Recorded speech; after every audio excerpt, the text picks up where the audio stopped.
Good morning. We are on day 4 of starting my brand new gluten-free sourdough starter. This is what my starter is looking like this morning. I'm also gonna put a picture here of what it looked like just a few hours after feeding yesterday.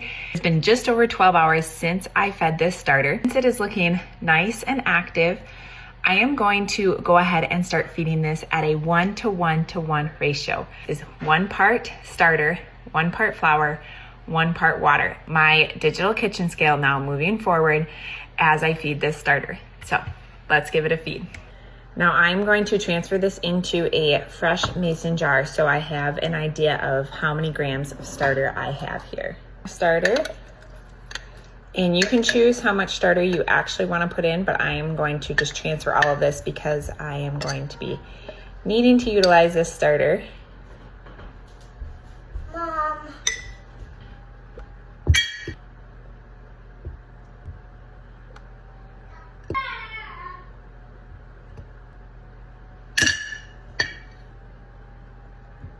To add in 140 grams of water and see how this stirs up to decide if I need a few more grams of water or not.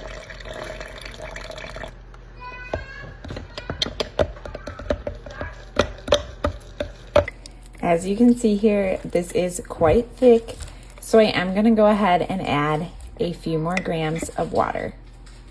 There's after adding just a few more grams of water. This is the perfect consistency that I want for my starter. So I'm gonna go ahead and tuck this away. You can see here is where my starter line is. And this is right at about half this jar full. So I would not wanna have any more starter in here than this to see this starter double in size as we're gonna get started baking with it. So just note, I wouldn't put any more starter than this in here. You can either choose to discard some of your starter and feed at a smaller amount, or just make sure that you have a big enough container.